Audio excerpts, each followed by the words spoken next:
Back with another edition of the Kaufman Corner podcast with you as always, David Lesky from Inside the Crown. Of course, Les Norman, former Kansas City Royal, breaking the norm on Sports Radio 810 WHB. My name is Soren Petro from Sports Radio 810 WHB in Kansas City. Thank you very much for joining us here as the Royals, I guess they're trying to get out of this race. Are they waving goodbye to the playoffs? Are the Rangers and Mariners saying, no, don't go anywhere. Hang around. We will talk about where they sit right now in this playoff series, what's happening with the Angels. We'll talk about Bobby Witt Jr. Les has got some interesting thoughts on that. Situationally hitting anyone? Can we believe Ryan Bergert is a rotation fixture now? Seth Lugo has back tightness. Maybe that explains something. We'll take a look at the schedule to come here for the Royals with this playoff chase. Jack Caglianone's stance. David and Les will talk about something that they saw last night at the ball game. Caglianone and Jensen are up, but are they being used correctly? We'll talk about that. And Michael Massey, is he all fixed? We're discussing it here right now on the Kaufman Corner podcast. You're listening to the Kaufman Corner podcast, the most in-depth analysis of the Kansas City Royals, breaking down the Royals like no one else can. Kaufman Corner is hosted by David Lesky, Les Norman, and Soren Petro. David Lesky is an accomplished author and the publisher of the Inside the Crown Royals baseball newsletter. Les Norman is a former Royals outfielder. He's the host of Breaking the Norm with Les Norman on Sports Radio 810 WHB, as well as the author of Teaching the Tools of Hitting. Soren is the award-winning afternoon drive host of the program on Sports Radio 810 WHB in Kansas City. Kaufman Corner is proudly brought to you by David Starnes Allstate Insurance, covering all the important things in your world. Home, business, life, and even the fun stuff as well. Motorcycle, boat, ATV, you name it, get with Dave and he'll have you covered. Give Dave and his crew a call at 816-781-7331. Visit them online or stop into any of their locations, including North Kansas City, Liberty, and Branson, Missouri. Don't put those insurance needs off any longer. Get with Dave today. He'll give you peace of mind for the things in your life most important to you. Now, here are your hosts, David Lesky, Les Norman, and Soren Petro.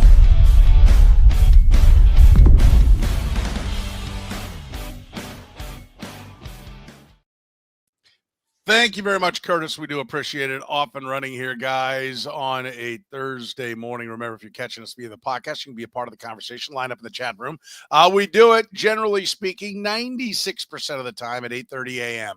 On Thursdays. So plan accordingly, folks. Let's dive right into it. What is happening with this Angels series, Les? This is the get right series. This is the load up the win series before the gauntlet of 13 games against playoff contenders comes up. What the hell is going on with an 0-2 start in this series? Yeah, that is the question at the moment. And you would think that as Major League Baseball players, you wouldn't be looking past this series or the next series thinking, okay, we're going to load up on wins so we can prepare for those teams. Well, it was one team, Seattle, now two teams with Texas that we're chasing. And I doubt that they were, I'm going to give them credit to say they weren't thinking that way, but they're playing like they were thinking that way. Like they're just looking past the Angels and then maybe even the Twins, even though they haven't played them yet. So look, here's the deal. I've talked about like hitting before when you go up to the plate and you're hitting defensively. I'll coach kids about this. I'll say that when I'm watching big leaguers, college, whatever, you can't do something athletic to not fail. And when you do something to not fail, it's almost as if I'm watching a team right now. These are just two games. I get it. And numerically, it's still okay. But this pattern in these games are showing that it's almost as if they're so tight that they're trying not to lose. And they were doing so well, and no one expects us to make the playoffs, so let's just go on this big run and have a blast and hit the ball and go behind runners and situationally hit and pitch well and be able to pitch out of jams and to put up 10 runs even if we give up 7 or 8. And that's just not the team all of a sudden that we're seeing right now. I feel like I'm watching a team that is playing tight. They're playing to not lose, and we all know what happens when you do that. That's interesting perspective there, that they got back into the race and now they feel the pressure and they're kind of wilting under the pressure. Yeah. How about it, David? Is it just like, listen, they're a flawed team. We've known they're a flawed team, but even flawed teams get hot. They were hot. Now they're back to being what they are. Again, not a bad team, just kind of 500-ish, and they're just reverting back to who they really are, or is there something else? I like what – I mean, I think it's entirely possible what Les said, the pressure getting to them. They were, many of them, in a playoff run last year, but they were doing it from in front. It's different when you're chasing. Yeah, it is different. And, you know, you mentioned this. I can't remember if it was on the podcast or your show, but you said it might almost be better if they don't get to the playoff spot until the last day, because it's one of those things. Like, it's like the big run in basketball. You go on a 12-0 run to tie the game, and then you're down by 6 by the next time out. And they never got there, so they didn't. That didn't happen. But I could see that. I could see that they got to a point where they go, okay, we're in this thing now, and I hope not. I mean, I would assume not, honestly, but they are playing that way. And the problem is they're human beings. And when things get tough, damn them for being human. Can we just get some robots on the field? I mean, come on, people. It's AI. It's taking over. Let's take over the baseball field. But it's so natural that, I mean, when things go wrong for you, when you're doing anything and things go wrong, you're just more alert to what the issues are. When you're more alert to what the issues are, you're doing it tighter. And yeah, I mean, I sit down and write, and okay, that's easy to get through. I just write more words. But on the baseball field, you're battling against somebody else, and I could see it happening. I absolutely could see it happening that way. I also think that it's just very possible that, like you said, Soren, they're just flawed, and this happens. There's ups and downs, and they were up and now they're down. And the hope is that this down doesn't last very long and that they can bounce back, because it's not over. I mean, it's not over because of the other teams. Let's be clear, but it's not over. They're 2.5 out. Yeah. I've said this before. If they get to the Seattle series 2 games back, they're in okay shape. If they get to the Seattle series 1 game back, assuming Seattle is still in the position, but if they get to that series 1 game back, they're in good shape. I mean, they are not.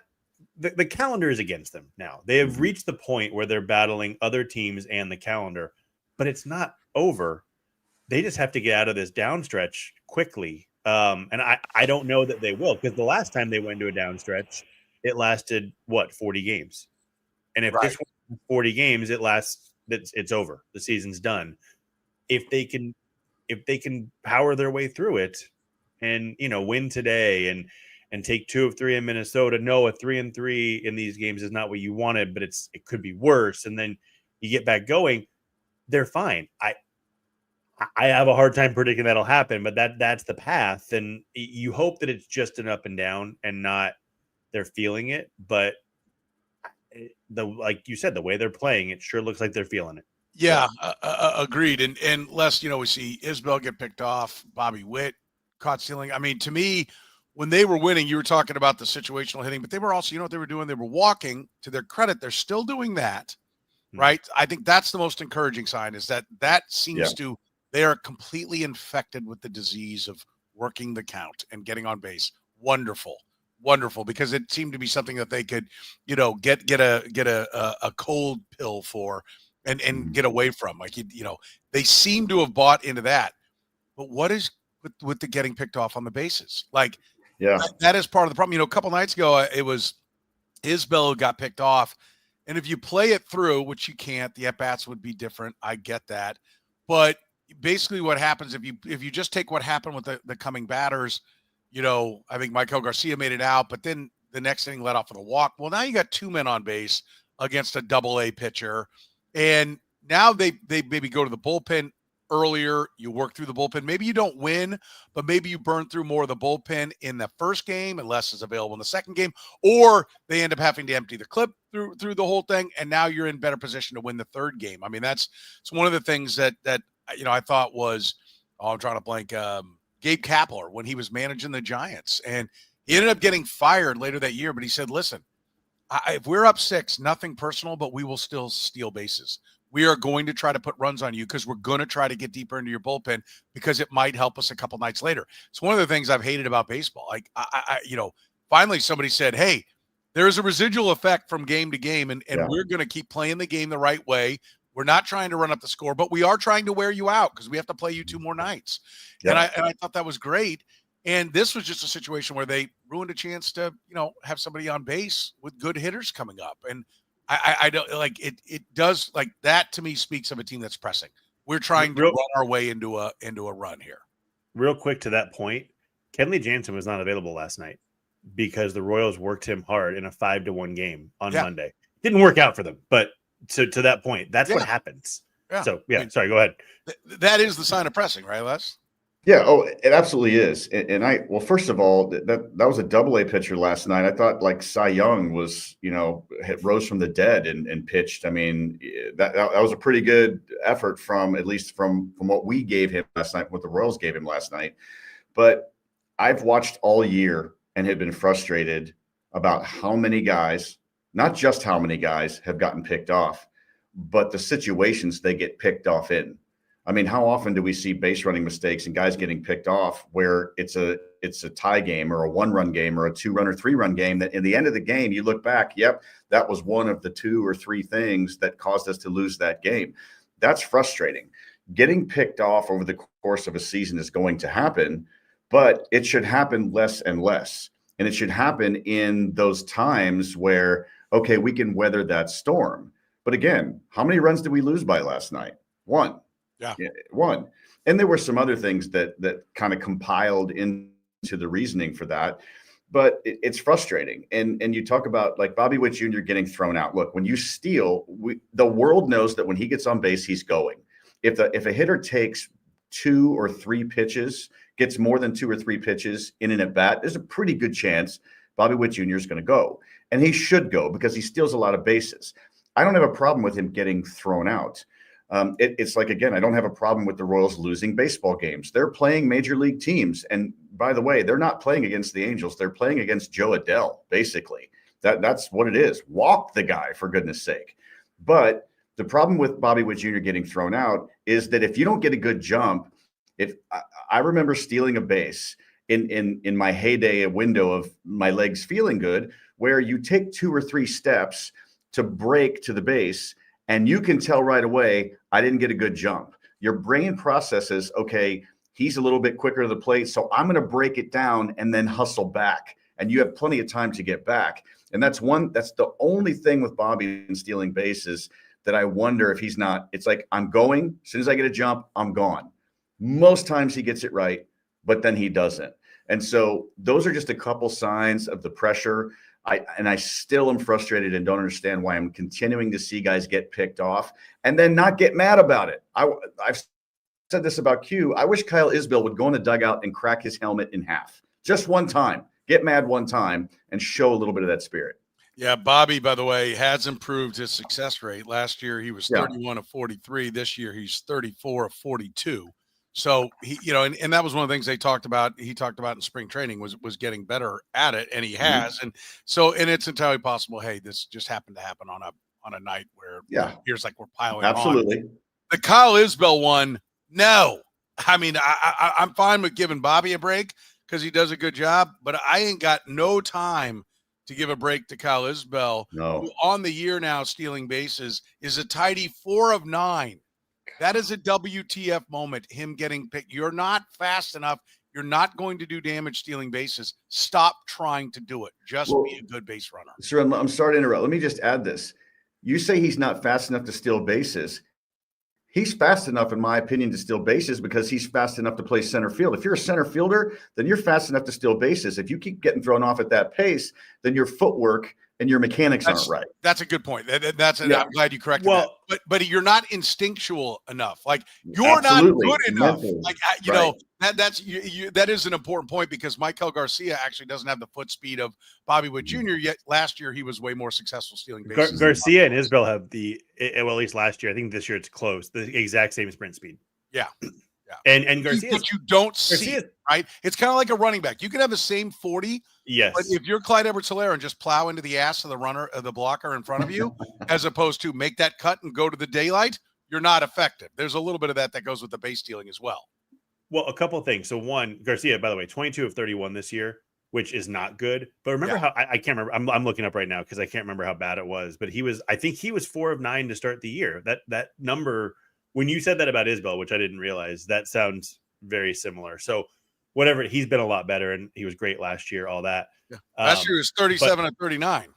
Yeah, he was almost perfect, and he was perfect up until like 33 or something. And the thing about the base running, and this goes back to the pressing. In the first half, the base running was horrific. It was awful. We saw all sorts of issues, and Fangraphs has that base running run stat. The Royals were like -7 or -5, something like that. From the All-Star break up until about, I don't know, a week and a half ago, they were like third best in baseball in the second half. They're hitting. They weren't hitting in the first half. Now they're not hitting, and they're struggling. I had a theory that it was pressing. Look, when we have these theories, we all try to make ours work. So whatever we do, we try to make it fit our narrative so that we're right. It feels like I'm right, and not me. I'm not the only one, obviously. But when they started hitting, they stopped pressing on the bases. They stopped forcing the extra base. They're not hitting again, which I don't know. Is that going to last the rest of the season? Is it over today? We'll find out. But when they stopped hitting, they started getting caught again. They started making stupid decisions on the bases. And it seems pretty clear to me that this is, hey, we have to manufacture a run, but they're just not good enough at it. And I will also point out, I see in the chat, Damon Holland's base running coach, all that. He was the base running coach the last 3 years when they were one of the best base running teams in baseball. I don't think it's coaching. I think the players are just struggling. And I think it's a lot of pressing. I really do believe that. And I've said it before. I'll say it again. The Royals really need to fire 2025 Damon Hollands and hire 2024 Damon Hollands to coach the base running. Because what's the difference? And we've talked about this too. Yeah, they might need to change their processes. But the reality is the players are largely the same. The difference in the base running, when the offense is hitting, they're good base runners. When they're not, they're not. Yeah. It adds up to me. I'm not a genius, but it adds up to me. Real quick, where you guys were at the ball game, so not a problem getting a hot dog. Is that a sign that the fans aren't believing less? I mean, I know kids are back in school. There's all of that kind of thing, but should we read anything more? Is it a sign of like you're abandoning the stadium, so we're waiting for the new one? What do you make of like they're in a pennant race or at least in a wild card race, and the crowds are sparse?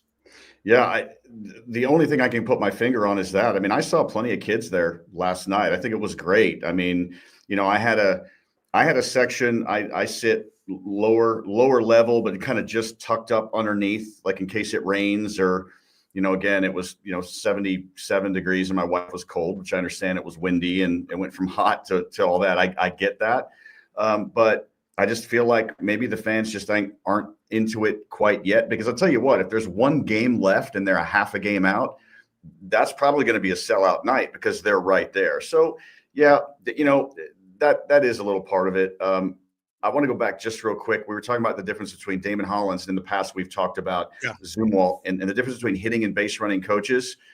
I don't want people to think or start saying, something goes wrong and fire the coach. There's a difference between the two. When hitting is about an approach, and generally on the base running side, it's not so much approach. It really is footwork. It really is bust your tail and learn how to do this. It really is shoulder turns and pushing off your foot and being aware of people around you and all that. And so that's one bandwagon I'm not going to jump on. David, you talk about hire the Damon Hollands of that.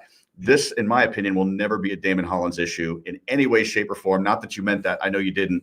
But this is not a Damon Hollands issue. It is an effort of learning it, working on it. And when you work on it consistently, it shows and you don't get picked off all the time. So I just wanted to regress a little bit on that one. Yeah, I think, the thing that we probably need to regress on, you tell me, but, is less cold shaming his wife.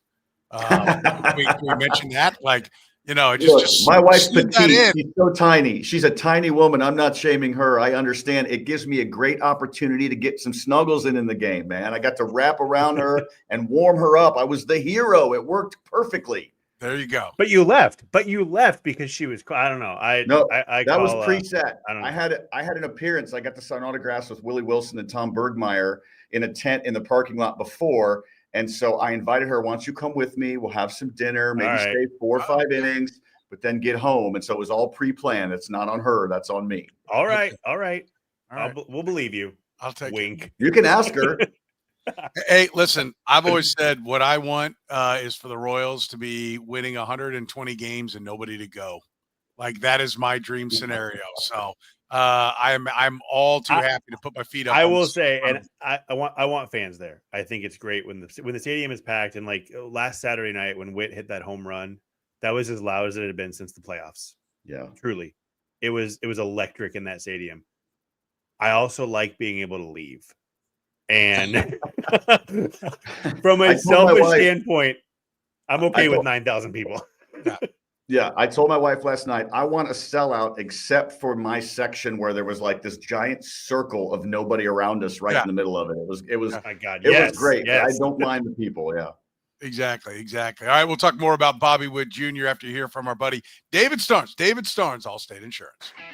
David Starnes Allstate Insurance, serving the Kansas City area and all throughout the Midwest. With David Starnes Allstate, it's not just about fender benders. Beyond traditional safeguards, enjoy perks like roadside assistance for unexpected breakdowns, transportation expense coverage when your car is in the shop, auto replacement protection to keep you on the road in style, and much more. You can give Dave and his crew a call at 816-781-7331. Visit them online or stop into any of their locations, including North Kansas City, Liberty, and Branson, Missouri. David Starnes, Allstate Insurance. This episode of Kaufman Corner is brought to you by Frontier Justice, where freedom is a lifestyle grounded in safety, responsibility, and respect. With locations in Lee's Summit, Missouri, Kansas City, Kansas, and Jenks, Oklahoma, Frontier Justice offers firearms retail, a premier indoor shooting range, and training all under one roof. Whether you're new to shooting or a seasoned pro, you'll find expert staff, top-tier gear, and a strong sense of community. Faith, family, freedom. That's what Frontier Justice stands for. Visit frontier-justice.com to learn more. Green Light Dispensary, voted Kansas City's best dispensary and your go-to for quick, convenient service. With 4 locations across the Kansas City area, we're never far away. Our drive-through and express windows make it easy to get in, get out, and get on with your day. Our award-winning service is powered by a team of experts dedicated to making your experience seamless and enjoyable. It's no wonder we've been voted the best. Convenient locations, fast service, knowledgeable staff. That's the Green Light difference. Visit us today. All right, let's talk a little bit of Bobby Witt Jr. Situational hitting did not happen last night, Les. Yeah, and look, they can't be perfect every time. I get it. So it's not the result that frustrates me, because there's really only been one 400 hitter in baseball ever. And so guys aren't going to come through every time. Let me back up and give Michael Garcia just a quick example of the consistency of what I saw last night. So I think in his second or third at bat, probably his second at bat, you could tell he was looking fastball because he got his foot down early like he always does, but he committed open. He committed forward, and it was a breaking ball or changeup away, and he started his swing really fast and then slowed it down and just hit this weak ground ball to second base, and he jogs down to first base. So he got fooled. And then in Bobby's at bat with the infield drawn in, again, it was like a reach pitch, and most times he can handle that. And again, if it's a situation where you hit the ball hard, okay, but it's a ground ball that was outside. Instead of keeping your front arm through the ball, I could even see from where I was sitting on the opposite side, on the first base side, that it was kind of this rollover piece just a little bit. And so there seems like there's this tension, like we talked about, playing tight. In some of these hitters in situational hitting, everything matters. You know, if you hit with a runner on third and the infield in, if you hit a pop-up and the guy doesn't score, you are less than a millimeter away from coming through. You're right there. You've done everything right. You just got a teeny bit under the ball, and that's okay. But when you hit a ground ball, even if you get fooled by a changeup or something like that, you're a big league hitter, and you've got to be able to keep your hands back and stay through and lead with the knob of the bat, so you don't flip your hand over and the barrel doesn't roll over the top of the ball. And so it's pitch selection. When you go up, runner on third, less than 2 outs, I'm looking for something I can drive. I'm not going to be fooled by an off-speed pitch, something I can drive. But when you don't have 2 strikes and you reach out and roll over, that tells me you're guessing or you're not prepared. And then that's a frustrating thing. Again, that was a big run in that inning that didn't score. And then how many runs did the Royals lose by? 1 run. Again, you're at home. You play for the tie because you're probably going to end up winning the game. So that was a little bit frustrating. And situational hitting has to be a big deal, especially if they're going to make this push. You also said you didn't like the energy. Like, what'd you call it? Support player energy? Yeah. So you know the phrase main character energy, right? That people who think that they're more important than everybody else. Bobby Witt is more important than everybody else. Mm-hmm. He needs to. And this goes back. Look, Bobby Witt is one of the 5 best players in baseball by wins above replacement this year. He's one of the 3 best players in baseball. Period. It's Aaron Judge, Bobby Witt Jr., and Shohei Ohtani. Sorry, there's so. Please do not take this as me saying, "Oh, he sucks. I hate him. No. He's terrible. They need to move him." No, but Bobby Witt Jr. And this goes back Friday night against the Tigers. Yastrzemski led off with a double. I can't remember what inning it was. And Bobby Witt Jr. took a swing that was 100% designed to get him to third base. It was, I'm going to get him to third for Vinny Pasquantino. And if it falls for a hit, great, but I'm getting him to third. And that's a great team approach. Yep. Bobby Witt Jr. is one of the 3 best players in baseball. Drive in the run. Do not shorten your swing. Don't take it to right field just to get Yastrzemski to third base. And look, Vinny didn't come through. And that's on Pasquantino also. And I will tell you, I said the same thing to my wife at home when that happened. I said, he needs to get that run in, not get the runner to third. And he needs to work for the hit with the idea that if it doesn't work, he gets the runner to third rather than go get the runner to third, hope for the hit. The next night hits the big home run, superstar main character energy. Last night, I felt like, or 2 nights ago, he was on first base, didn't run. Next pitch, double play. He's got to be running. And look, Logan O'Hoppe can't throw out runners. He threw out Witt last night. I don't care. It's fine. And I know that's kind of a damned if you do, damned if you don't. But he needs to take over a game. He needs to have that main character energy because he's the main character. Yes, because he absolutely can. And look, I am Whit Merrifield, the way things ended in Kansas City, I have some issues with. But if you remember, I don't remember how many times this happened. Multiple times. The Royals offense was struggling because they were always struggling. If he got on first base, he was on third 2 pitches later. He would take over on the bases. And Bobby Witt needs to have more of that in him. Again, top 3 player in all of baseball. I've said this before, the most talented player the Royals have ever had. Not the best yet, but the most talented player the Royals have ever had. He needs to have main character energy. I don't think it may be a little bit unfair, but he set that standard for himself, both with his contract, which good for him. He deserved every bit of it and more. And with what he did last season, they need him to take over. And he hasn't done it enough. I want to look, and I want to win my bet, by the way. But let's be clear. I want to get that MVP bet in so that I can fund everybody's, buy out your houses and all that. But the Royals need it because the teams that win they win it on the back of their superstars. And I think he absolutely can do it. And I hope it starts. And last night I don't know if you heard his comments after the game, he sounded like a guy who would be on a mission. We'll see how it goes. But he really sounded like a guy who's going to start trying to take over. I just want to see more of it. I can help you with the base running part of it. I mean, I think that's a work in progress. I give him credit for getting better because I think he's a guy that's been so talented. He didn't have to know the nuances of stealing bases. Mm-hmm. And to his credit, he went to work on it and he got better at it, and I remember the conversations Andy Rogers had with him, in spring training about the work he had done on getting bigger leads and jumps. He clearly had worked on his craft. So I really appreciate that. And I think he's got to continue to do it. Carlos Beltran seemed to be able to take a base whenever he really wanted it. He would go when they needed it. There's that famous game against the Diamondbacks where he got on, I think, by a hit by pitch, stole second, stole third, and then scored on a shallow fly ball to left field to win the game. And that was like the first game. That might have been opening day. Or I don't know when it was. It was early. Maybe it wasn't the Diamondbacks. Anyway, it was this game early on. I would know it was just a random game when they had already sucked. Now that I think about it, confusing the home run on opening day and the year in 2004 where they went on to lose 100 games. But it was later in that season, and the game didn't mean anything. But he single-handedly won it. Randy Johnson had owned them all day. It was a makeup game from earlier in the year where the Diamondbacks were just in for one. And they got into a game where they were tied 0-0 or 1-1 or something like that. And Carlos Beltran did it all on that. And so there I got your back. But I can't, I don't know, Les, is it just that easy to like, to me, just hitting a baseball so hard, how you hit it, the type of hit. I think Bobby Witt, I think David's right.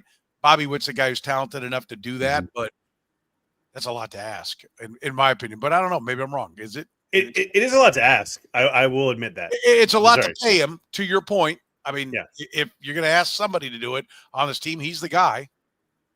Yeah, I mean, it is a lot to ask from where we all sit. But when you're in it, I mean, the nuances, the work you put in, you know what you're made of. And trust me, when Bobby Witt Jr. is walking up to the plate, he's not thinking about, oh, mechanically, he's just looking for something he can hit. I mean, even in my day of playing, I mean, again, I understand you got to be pretty good to get to the big leagues. I'm not tooting a horn. However, you know, there was a certain level of velocity where it get up to 95, 96, 97. For me, I'm probably going to have to be focusing the other way because I did not do a good job of getting my hands inside and pulling that on a consistent basis. Bobby Witt Jr. is unfazed by velocity. He's unfazed by certain pitches or anything like that. So he's completely confident. He's completely able. And he has spoiled all of us in how good he is in every facet of the game. And yes, he is so good, a multi-generational player that we just don't get to see often. So on the offensive side, especially, it's hard. It is hard, but I don't think it's unreasonable to have these expectations that he's going to be able to come through. And I think oftentimes when we look for something that he might not do well or right in the moment, because he does everything really well, but in the moment when we see something, people get critical of us being critical. Does that make sense? Yeah. Yeah. So it is a hard game. It is such an incredibly hard game. You ask athletes in all genres, all sports, what's the hardest thing? And a lot of hockey players, soccer players, football players will say the hardest thing to do is hit a cylindrical bat to a round ball moving that fast and hit it on a sweet spot that's about that big. So It's hard, but we've also come to know and seen his track record, and there are certain expectations that we've gotten used to. So it is what it is. Can we get used to Ryan Bergert being a fixture in the rotation, David? Have we seen enough to know that, okay, this guy, you know, he still isn't going 7. You know, 6 was a momentous occasion, and it's a different game. I'm not asking him to go 9. I am not one of the Les Norman era guys. Oh, you should be expected to go 9 innings, right? I'm not asking for that. I'm just saying that you could still use a little bit more length. Maybe that's the last hurdle to clear when he's consistently getting through 6 innings, which I think is about all you ask nowadays for it. But it's, you know, even though the hits, walks per inning, you know, there's still, you'd like a little bit cleaner, but when you only give up 1 hit, you don't mind giving up a few extra walks. The K to walk isn't overwhelming. I'm not saying we're looking at an ace here, but can the Royals hang their hat on that one of the 5 is taken care of next year? He is one of their 5 starters. There's no competition for him. He's one of the guys next year. Yeah, I think so. I mean, he's been really good. And I will say, I think the Padres did him well. They did the Royals no favors with the way they handled Ryan Bergert. They did not let him go. And so this is a guy, I think the Royals look at him and say, look, he's just not built up. He's not a guy who's trained to throw 110 pitches, 105, 110 pitches, because the Padres never got him there. I mean, if you look at his last few starts in San Diego, 4 innings, 4 1/3, they weren't bad. They just pulled him, and that's their philosophy, and that whatever, that's fine. That's what they do. I hope that we see the Royals who have a philosophy of, hey, let's get through 6, 7 innings. That's what they want to see from their starting pitchers. I think we'll see that in spring training maybe and next season. But the raw, the numbers behind it, I mean, that he gets the sweeper is.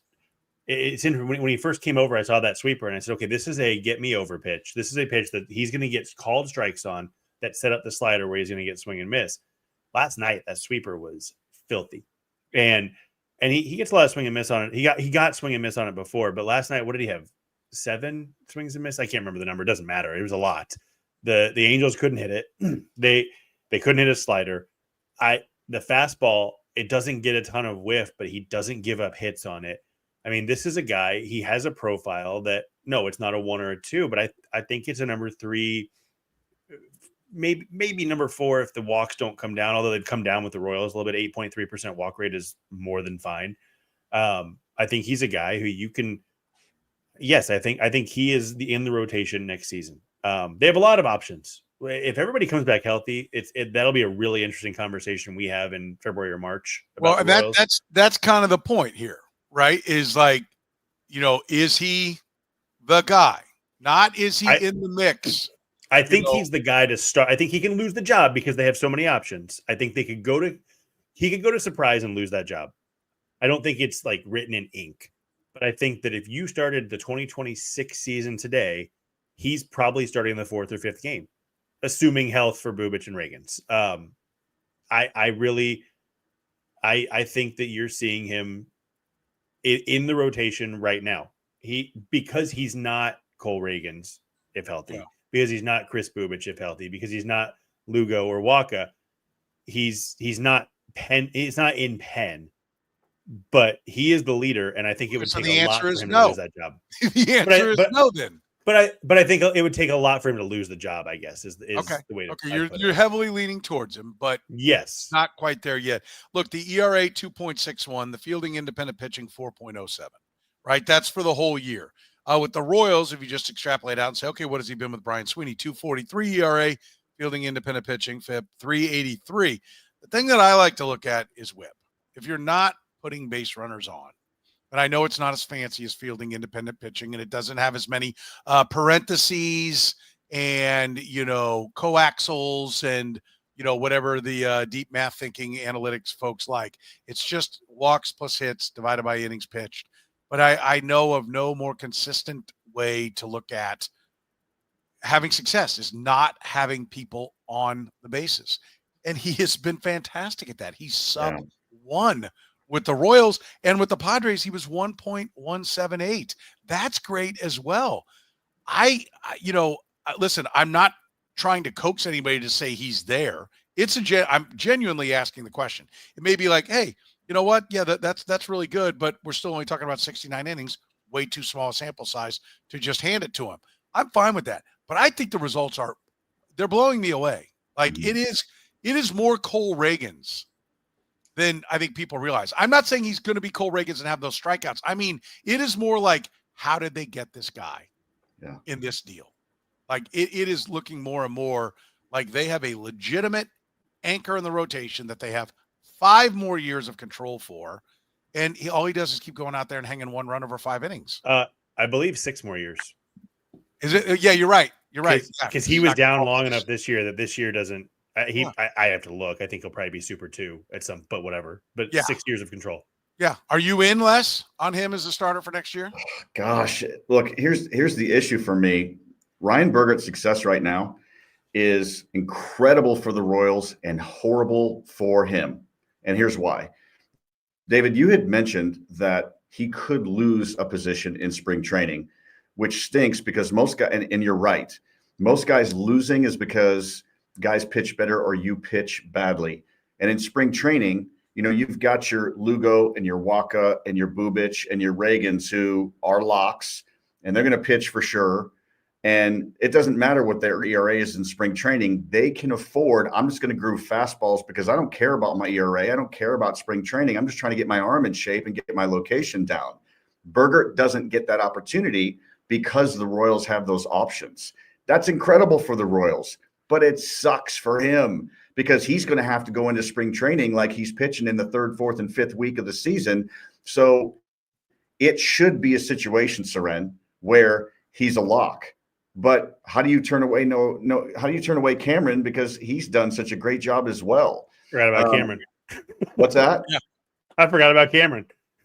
Yeah, I mean, he has done an incredible job as well. He's really only had maybe 2 outings where he's given up more than what we're used to giving up. And so I feel bad for Bergert. I love the fact that he's there right now. After this season's over, no matter what happens, and we're back in spring training and we're talking about this, I'm going to be watching Bergert closely, not just the wins, losses, not just the ERA, but I want to watch those spring training games and watch his location because he's not going to be able to be afforded the ERA like any other people are. Because then we're going to be saying, oh, maybe last year was just a flash in the pan. I think he's setting himself up. He's doing what he absolutely should do, and I'm happy. but he's setting himself up for a bad situation in spring because he's just going to have to be better than everybody else. And baseball's not fair. Life is not fair, but this is an unfair situation. Yeah. Well, let me set up real quick for the offseason. They have to trade one of them because the free agent market stinks and they need a bat. I think that's the only way they're going to do it. And again, good for the Royals. Great for the Royals because assuming health, everything's assuming health. Yeah, that's where I will shut you down on. You have no idea what Chris Bubic is, and you're going to. He's not going to come back. We're hopefully going to get some reassuring news on Cole Reagans before the year is over, but you will have nothing. I can't buy that he's throwing well at the baseball factory this winter, so we feel good that he's back. I can't help you there. Sure, but they need Reagans to come back. They need to see Reagans come back throwing 97 and looking good for 2 weeks, and that is still only 2 weeks. But Reagans, Bubic, Lugo, Waka, Bergert, Cameron, Kolek, if you believe it. Bailey Falter's still here. He was not bad in Pittsburgh. I don't know what's happened. I don't know that they're going to pay whatever, but they have I think that they're going to look at that and say, look, we'll figure out the fifth starter if we have to. We have to trade a pitcher to get a bat because the free agent market stinks. There is nobody out there, and I think you can't count on Bubic, and you may not be able to count on Reagans, but I don't know another way they're going to get that bat unless they move one of the arms. We'll talk about Jack Caglianone's bat after you hear from our friends at Whataburger. Your favorites are back, Kansas City, now for a limited time at all your Kansas City Whataburger locations. The Bacon Wrangler Double, 2 large beef patties, American Monterey Jack cheese, bacon, fried onion strings, pickles, and chipotle aioli sauce. Or how about the sweet and spicy bacon burger? 2 large beef patties, American and Monterey Jack cheese, bacon, grilled onions, and topped with sweet and spicy pepper sauce. Or grab the patty melt or even the honey barbecue chicken strip sandwich. They're all perfect with the Whataburger Dr. Pepper Blackberry Shake. Remember, Whataburger is open 24 hours a day with breakfast served from 11 p.m. to 11 a.m. And don't forget, you can get all your Whataburger favorites and more by downloading the Whataburger app with the QR code. Whataburger, proud sponsor of the Kaufman Corner podcast. David Starnes Allstate Insurance. Elevate your coverage, elevate your confidence, and drive worry-free.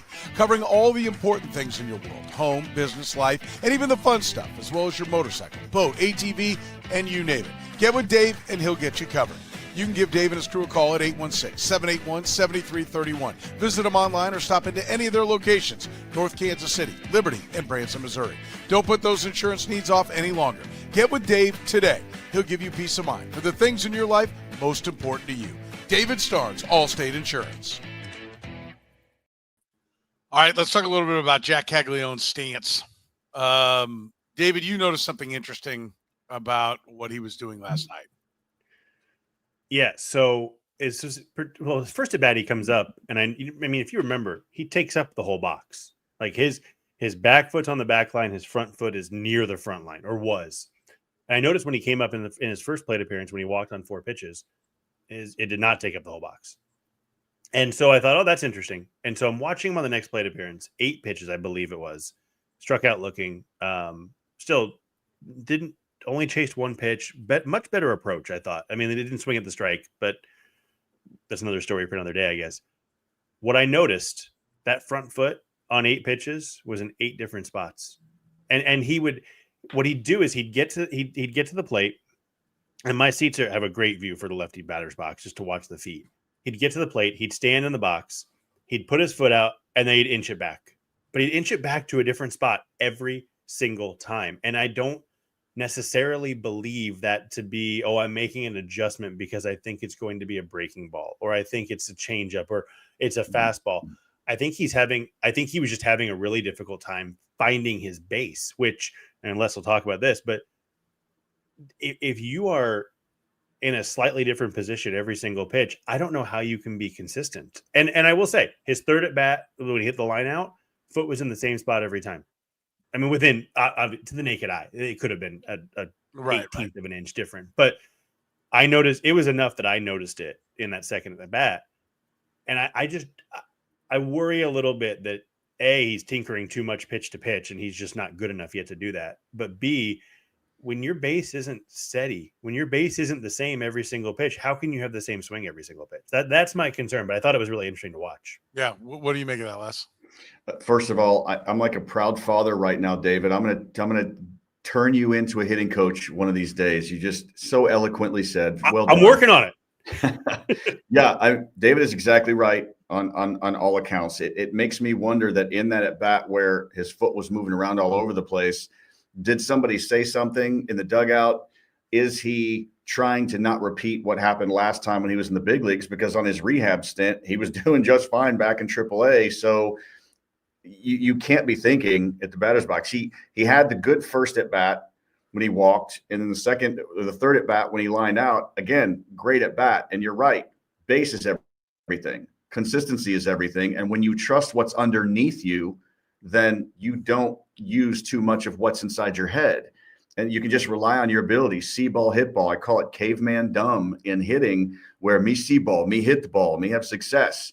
So I would just like to know, was it him trying to, well, I didn't feel right, or, oh, I need to go back to this because I'm trying to make adjustments on not over swinging or not chasing pitches or not thinking. Maybe he was moving his foot because he wasn't, maybe in that first at bat, he didn't get a good look as he thought, and he did walk, but he remembered, oh, I wasn't setting myself up to see the ball a little bit longer. And that was his problem. His last stint, his first stint in the big leagues, was he was swinging at everything and he just wasn't being able to see the ball very well. So maybe he was trying to set up and make an adjustment on the first at bat. Even though you walk, when you go down to first base, man, I lucked out. I was not seeing the ball well. The pitcher did me a favor. I probably tend to lean more toward that a little bit, because in his first and third at bat, he had a good base. He didn't move a whole lot, and you saw good results. And so even if that was the case, that's good, but it's also bad because he shouldn't have had the at bat to do that. And so again, wide base, short strides, get your foot down early so you can see the ball longer, and stop thinking. Yeah. I mean, and listen, do we like how he's being used and Carter Jensen's being used since their call up? David, where do you sit on that? I mean, it's 2 games, so let's caveat that we don't know how it's going to play out over the month. What Quatrero said on Tuesday before the game was that, look, I should find the exact quote, but he was talking about how it sounds like Jensen's going to mostly pinch hit, play a little late inning defense, maybe pinch run a little bit. I don't love it, because I mean, he's a guy who you feel like he needs the rhythm. And here, I found it right now. Andy Rogers, Quatrero said Salvi will catch the majority of the time with Massey and Jensen on the roster. Jensen will be available to pinch hit, pinch run, go in for defense, etc. Look, from a Jensen perspective, I think he needs regular bats. I think he needs to play more often. From a Salvi perspective, I think Jensen needs to play more often. And I think it only helps everybody. And I don't know if Jensen's going to hit. I believe he will eventually. I don't know if he'll hit in September. It's hard to come up from AAA and hit in the majors. We've seen it from a number of guys, not just Jack Caglianone, not just on the Royals. The gap is big, all that, whatever. But I think the Royals are doing themselves a disservice by keeping Salvi catching so often and not letting Jensen continue his rhythm. I don't love the thought process there with Jensen. With Caglianone, I think he's going to play a little bit. We saw it last night. I would guess he's in the lineup tonight against Kyle Hendricks. Although it's a little bit difficult to find a spot in some ways, but I think that he'll play more because he's got the big league experience, not that it's been successful. But I don't like the idea of Jensen being a bat off the bench and occasionally playing some defense. I think he needs to play 3 days a week. Well, that's the thing for me is, like, if you're like, well, we know he's not ready. Okay, so then, but you didn't know Caglianone wasn't ready? Right. Like, I mean, there is some more art than science to this, right? They look like they're ready to go, but you never know until you put them in the big leagues and see what it is. Are they going to be Albert Pujols and take off right away, or are they going to be Mike Moustakas and need 3 years of kind of bouncing around and struggling to make it all click? I mean, I'm sure to the scouting eye, they've got a better feel. They knew that Mike Moustakas was not left-handed Albert Pujols, right? I know, but I'm making the point. If you know that he can't hit, then you should have known that Jack Caglianone wasn't going to hit the first time he got called up. right? Yeah. So there's obviously a little bit of we got to throw them in the pool and see if they can swim. And so I don't know how you can be so definitive. And this to me is to what David said is maybe the symptom of the bigger disease. Is anyone going to be able to walk in the room and tell Salvi this is what we need to do to win? I know Salvi's mind is I have to play every day. That's better for us to win. But it really isn't. I mean, he needs to play. He's part of the winning, but not playing every day. And is anyone got the ability to walk in and tell him that that's the case? Because if they don't, then they need to move on. You know, you need to coach. The player needs to take the directive. And I'm quite open to the idea that if he'd play a little less, he'd be a little bit better. And all the indications are that Carter Jensen should be ready to at least contribute, right?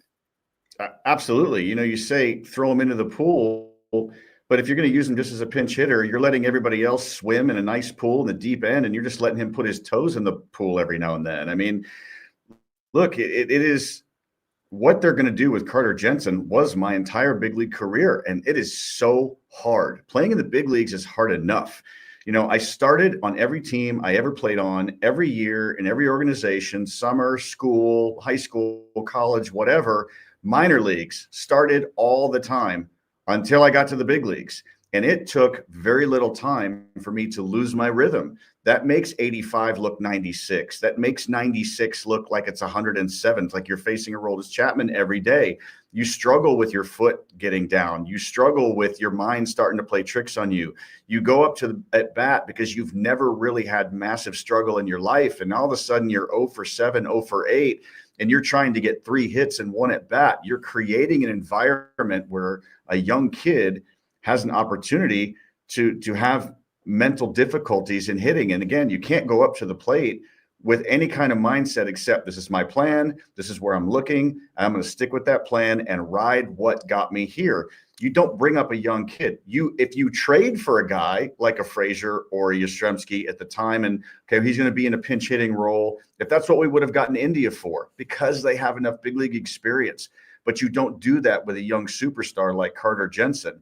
Not to mention, it's not even just the at-bats we're talking about. He needs to get in big league games and play more consistently. I'm not saying every day, but if you're going to put him in a game, put him in a game to play 9 innings, at least, 7 innings if it's a tight game and it's a playoff contention. Then if you want to pinch hit for him, if the situation dictates it in the 8th or 9th inning, okay, I have no problem with that. But then give him at least 2 to 3 at bats in the first part of the game, because he needs to learn how to catch big leaguers. He caught minor league guys.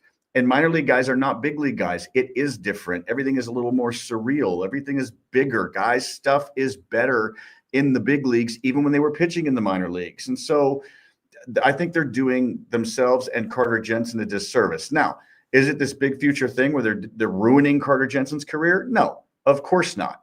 But they're not helping. They're delaying the development a little bit. They're creating stress and anxiety in his mind a little bit. And again, we're getting a tired Salvi when we know he does better when he rests. And so someone's going to have to put their foot down. As much as I love Q and a lot of the decisions that him and JJ have made, I do not like the fact that they want to use Carter Jensen in a pinch hit role. Yeah, I just think that he looks like the better option. Yeah. Let me talk about them being ready. Jensen being ready compared to Caglianone. I'm going to give you some of the batted ball data from the minors. Jensen, higher exit velocity by 0.1 miles per hour, better launch angle, hard hit rate 6% higher, barrel rate 3% higher. All while David, he's a 3rd round pick. You're right. No, you're right. He's top 10 pick. That makes them better people. Fair. Okay. It makes it. You're right. Jack Caglianone is a better person than Carter Jensen. I think channeling my inner South Park there, where there's like, we know that athletes that makes them better people. Okay, I love it. but all that batted ball data and a better approach. You tell me who's going to be more ready for the majors. Yeah. Now, I will also say this: the MJ Melendez batted ball data and the approach was better than Bobby Witt Jr. in the minors. Doesn't mean that that's going to be the way it plays out. But I would argue that Carter Jensen has a better shot to hit immediately than Jack Caglianone did, based on all of that. And I also thought MJ Melendez had a better shot to hit immediately than Bobby Witt. I thought Witt's more talented, but MJ Melendez did better with bat on ball, plate discipline, hard hit, all that stuff. So I'm not saying that translates long term, but at least short term it translates. I think translates a little bit better. And so if you want to say one guy was ready, Jensen seems more ready. And what about you should throw him in there. What about Michael Massey, Les? Is he fixed? Yeah. Is he back to being the guy that was productive? Well, I mean, for now, again, look, I'm not knocking on a 9 for 19 or 9 for 20, whatever he is right now. I don't remember, David. You probably know exactly what that number is, but it's close to 500, which is great. And I'm happy because he was hurt for so long and the rehab stuff and all that. So that's wonderful. I was particularly watching his on-deck warm-up swings last night, and there is a little bit of a difference. It looked like he's not coming across the ball as much. Now, look, he did hit a pretty good ball last night. He also got a bloop single. So there's still the remnants of a guy for me that I see is still going to hit pop-ups, but it's a step in the right direction. And what Michael Massey needs right now more than hits is confidence, because he was going up there. You really can't see it. He's a mature hitter as far as emotions go, which is great, but there's still a little bit of a swing where he gets to the ball and then comes up out of it. So again, his bat plane is not this. His bat plane is this. Do that, you're going to hit a lot more pop-ups or ground balls if you tend to roll over. So I do like what I'm seeing. I'm happy for him. I'm happy for the Royals that he's getting on base. I just need to see a little more of a sample size to see if there is that swing change that's going to be consistent over time. And sometimes guys that go on the DL, when they have that hole in their swing and they do get it corrected, it's a good thing. So I need to see a little bit more, but I'm encouraged as he comes off the DL that he is where he is. Hits are dropping. Probably not an accident, but I'm not skeptical. I just want to wait and see, and hopefully it's going to be consistent. Okay. Yeah. We'll see where it works out from here. Let's finish with the bad news. Or is it good news when it comes to Seth Lugo and that there's back tightness? David, does that at least give us hopefully an explanation? It's not shoulder. It's not elbow, it's back. So does that make it good news? Not that back injuries, no one ever used to have back problems, right? Like, I love that phrase. I think it's the best thing ever, for any of us. If you're an old man, you probably have some kind of pain. It started and you find a way to get around it. You find a way to be better and it's never gone. So I'm not trying to say, well, it's a back, no problem. But what do you make of the news? Well, I don't know if anybody's noticed. Probably not, because I've been pretty careful about it. But I've had to move around a few times because, again, I didn't used to have back problems either. Right. But now, yeah. Anyway, it theoretically it's good news. I don't know. It's interesting because it came up 2 days ago when he was throwing. He's been bad since the All-Star break. So one of two things is true. Either the back injury has not been the issue, or it has been, and he just told them for the first time, which is possible because, look, everybody says, oh, you can't let him pitch injured. How are you supposed to know? How are you supposed to know if a guy's back is hurting if he doesn't say a word about it? Mm-hmm. And I mean, you can't walk up to every player. How's your back? How's your hamstring? Is your knee okay? Is your elbow? How's your trap? Does it feel good? You just can't ask every player so they've got to tell you. I